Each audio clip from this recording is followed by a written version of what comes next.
Hey guys, thanks for joining me for this 73rd episode in Season 2 of Good Questions with Cameron Dole.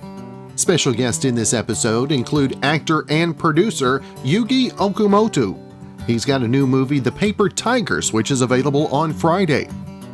We'll also visit with best-selling author Mark Sullivan.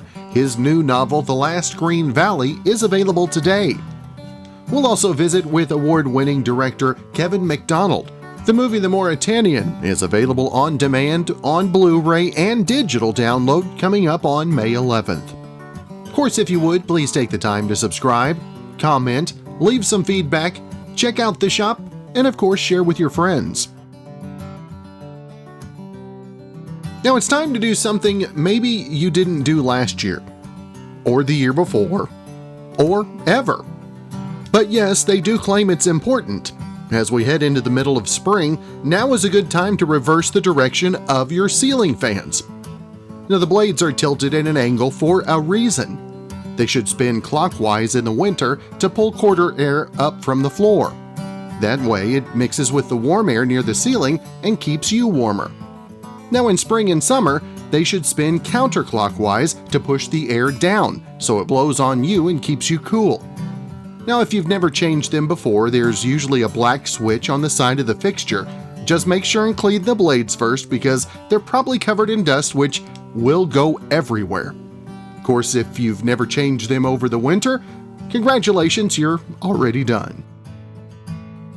I take it my memories of him back to Karate Kid Part 2. We've got Yugi Okumoto on the line with us and got a new movie to talk about, The Paper Tiger. And first off, Yugi, thank you so much for your time. Thank you, Cameron. Did it. Hey, I want to say shout out to OKC.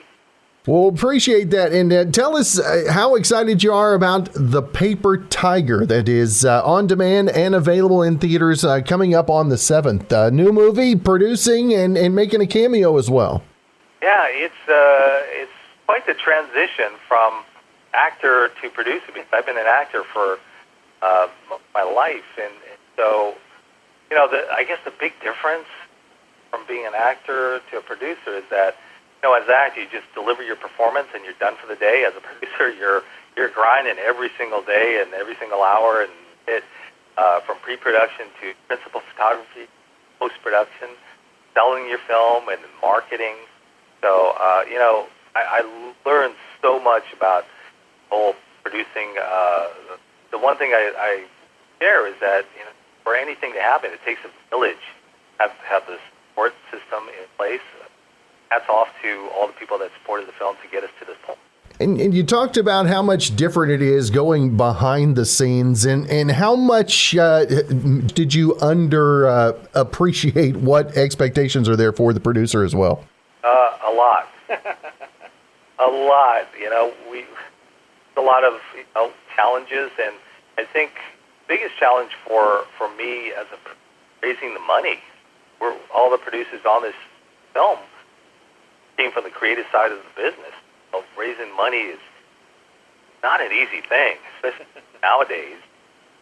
So went from all kind of personal videos talking about who we are, operations, kind of crowdsourcing. Quite the journey. Now, what is the biggest thing what was the biggest technical issue you had to deal with this last year, especially without having to be face-to-face with folks? How much tech savvy did you have to get this year?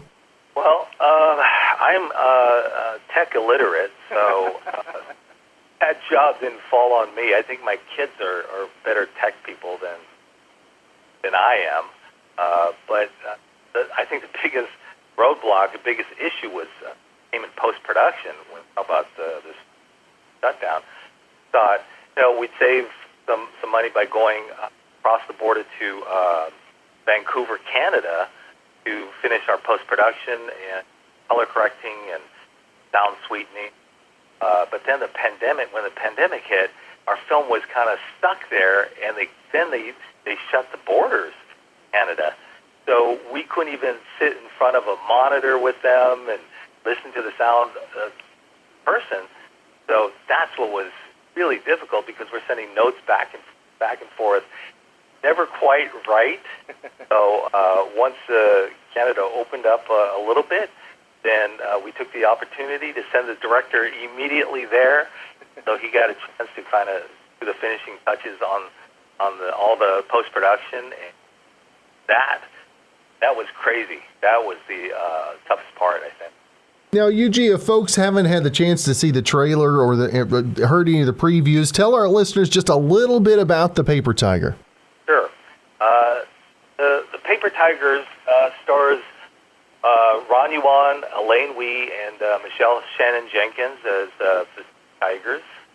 It's a story of three kung fu prodigies who have fallen out, who had a falling out but they have to come together many years later, and after they find out their Sifu has been murdered. They're now middle-aged, now shuffling their dead-end jobs and dad duties and set aside their differences, and now they have to go avenge the death of their master.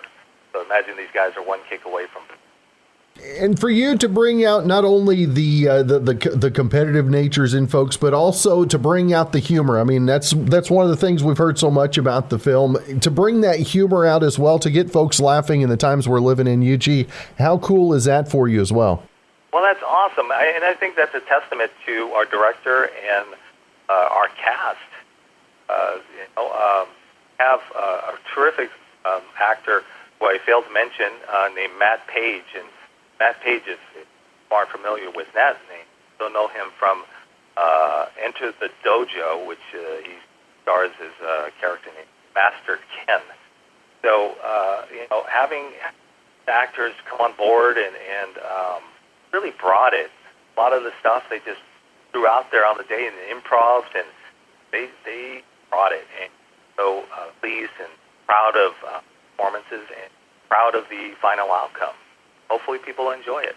That's right. And again, The Paper Tiger, available on demand and in theaters coming up on Friday. And Yugi, I always want to make sure and let folks know if they have any questions about the movie, where they can find more information about that and everything you got going social media-wise as well. Yeah, they can go to thepapertigersmovie.com.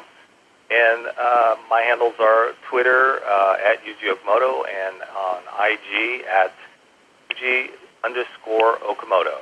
All right. Well, Yugi, it has been great to visit with you this morning. I hope you have a great rest of your week and looking forward to the new movie. Thank you, Cameron. Appreciate the time.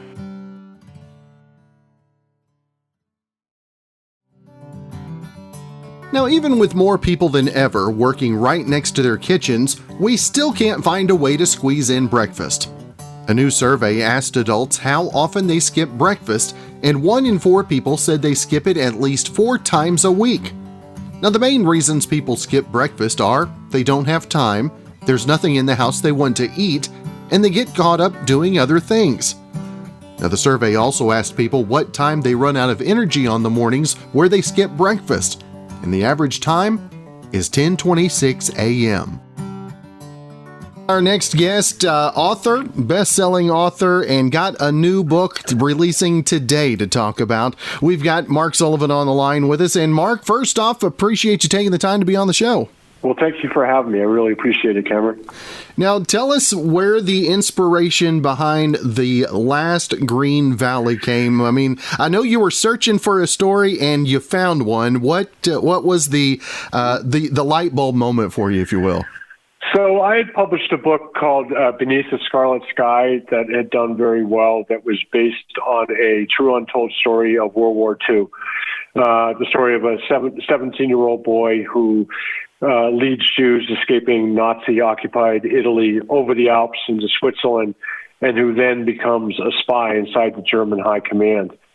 And I was told by a lot of people I would never find another story like it that had the same kind of moving, healing, inspiring, and transformative qualities that Beneath the Scarlet Sky had. And I always thought I would, and sure enough, after the publication of the novel, they started coming out of the woodwork, these stories, people sending me letters and emails, et cetera, and, prompting me to look into this story or that story. And I realized I needed a criteria. What was I looking for? And I thought about Beneath and went right back to those 4 words: moving, healing, inspirational, transformative.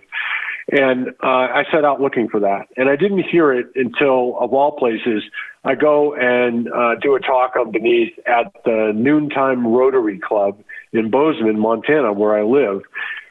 Yeah, and a dentist comes up to me afterwards and he says, "Do you know these people, the Martells?" And I said, "You mean like the construction company?" And he said, "Yeah." He said, "The entire time I read Beneath the Scarlet Sky, I couldn't help but think of the Martell and the story of how they came to America. You need to hear it." So 2 days later, I put the address for Bill Martell in the Navigator, and it's 2 miles from my house. And then it tells me to take this left into this older neighborhood, and I get a funky feeling. And it's because I'm only 250 yards from where I heard the story of Beneath the Scarlet Sky and Pino Lella. And so I go in, and Bill Martell starts telling me the story of this family of 4, mom, dad, 2 young boys in a horse-drawn covered wagon on the run from the Soviet Red Army while under the protection of the Nazi SS in the last year of the war. And it's an adventure story. It's a love story. It's a profoundly disturbing story in many respects because of what they have to face and what they find out why the SS is protecting them. And it turns out that they are ethnic Germans, descendants of Germans who left Germany in the late 1790s at the behest of Catherine the Great, who offered them free land and tax-free life for 30 years if they would come and grow wheat for her. And they did and prospered in these colonies, and they had a great life until the communists took over, in which case they were persecuted, sent to gulags, murdered, starved, thrown off their lands. And Hitler comes back and says, "Do you want your land back?" And they say, "Sure." And they have about 18 months of the good life. And then Stalin's counterattacking. And unbeknownst to them, Heinrich Himmler, the architect of the final solution, wants the 130,000 ethnic Germans of Ukraine saved for reasons that they don't understand. And he orders that they be protected during the retreat. And what the reader does is goes on this retreat when they're caught between 2 armies, the German and the Soviet armies, and they're trying to flee with one goal in mind, that they're going to eventually leave the Germans as they go west, and they're going to get to the Western Allies' lines and make their way to freedom and a better life, which is symbolized to them by this idea of living in this beautiful green valley someday, surrounded by mountains and with a stream going through it. And this is what they cling to during this extraordinary journey that they have to overcome and finally triumph over. For you, Mark, to be able to share those stories and maybe at the beginning of it to find out that there still are those stories out there that have been untold, is that what inspires you to keep writing and to keep working at the craft? It really does. I find these stories to be incredibly inspirational myself. They demonstrate the power of resilience and being willing to endure hardships, something I think which is lessons which are fantastic for today's current environment, given the pandemic, knowing what human beings are capable of when it really hits the fan, when it's life and death, when you have to make decisions based on there is no good decision. You have to make the decision that's the least worst. And I think we learn from these stories. And again, I get inspiration from them. And I believe that if I get the inspiration, then readers will get it too. How many times were there times of where you were doubting whether this was the story, or was it always just true to form? You knew it was, it had to be written. I knew it had to be written within an hour of hearing it. I could just tell it had those dimensions. The big challenge was to bring it to life without making it so brutal that it would turn readers off. So that was a fine line. If anything, I did cut back on what they saw and what they witnessed, if only for the sake of readers' mental health, frankly, and my own.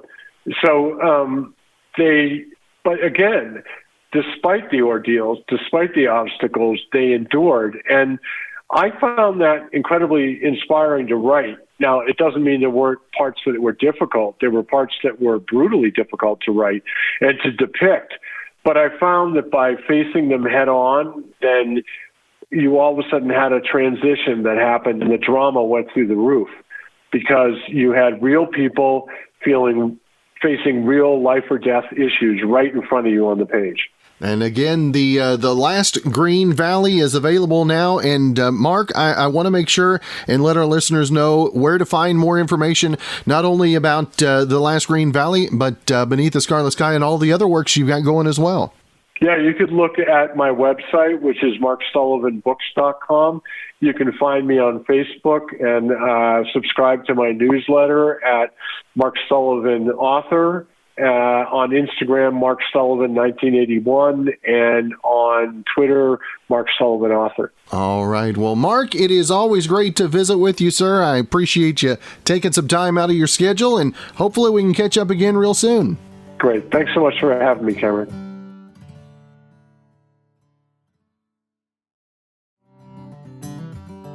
Now, I thought this only happened with yawning, but I guess our tech is a natural extension of our anatomy now. When you see someone yawn, it tends to make you want to yawn, right? Well, a new study found the same thing also happens with our phones. Researchers in Italy wanted to see how many people would check their phone if they saw someone else check theirs. So they tried it with 184 people who didn't know they were being watched. And half of them picked up their own phone within 30 seconds. Now, our first question was, well, don't a lot of us check our phone every 30 seconds anyway? But when people in the study didn't see someone check their phone, less than 1% picked up their own. Now, it's a phenomenon that they are calling the chameleon effect. Available on digital, on demand, and Blu-ray on May 11th. The Mauritanian, and from that we've got director Kevin Macdonald on the line with us today. And first off, Kevin, thank you so much, and excited to talk about this great movie. Great. It's really nice to be here with you today. Now, Kevin, tell us what the pitch was for you when you first had the opportunity to read about the Mauritanian, and how gripping that was to you as well. Well, this is a legal thriller, and it's really, in its first sight, you think it's kind of a familiar kind of genre structure. You know, that it's two lawyers, a defense lawyer who's played by Jodie Foster, who's an old hand and a liberal through and through. And then the prosecution lawyer, played by Benedict Cumberbatch, none other than Dr. Strange himself. He's a Republican Marine who's now a government lawyer. He's been asked to prosecute this case. And at the heart of it is the prisoner himself, played by a wonderful French-Algerian actor called Tahar Rahim, who is a prisoner in Guantanamo Bay, accused of being part of the 9/11 conspiracy, of having recruited several of the 9/11 hijackers. And the story really follows these three characters and how this particular case impacts their lives. And for you, the story, it's impactful, especially in the times that we're living in. And Kevin, what was the biggest challenge in trying to wrap your head around all of the roles and all of the nuances, if you will? Well, I wanted to make a film which wasn't, politically partisan. That wasn't like, a film that Republicans were going to say, oh, that's just liberal propaganda, and that liberals weren't going to say, oh, that's a pro-Bush film or whatever. Right. This is a film about human beings, and that's sort of what I wanted to achieve. I wanted to humanize everybody, including the prisoner, and we have the perspective of this Muslim prisoner in Guantanamo, and we get to see what it was really like inside that prison. And I think it was getting the balance between all those three stories, those three different perspectives. That was the challenge of this, especially when you've got such brilliant actors. And I shouldn't, I should also mention Shailene Woodley, who's a wonderful young actor who's also in the movie. And having almost too many stars, and figuring out how do we give everybody the time that they need for this story to really blossom. And for you this time around, how much different is the landscape on promotions this time around, and how much tech savvy how much technology did you have to learn?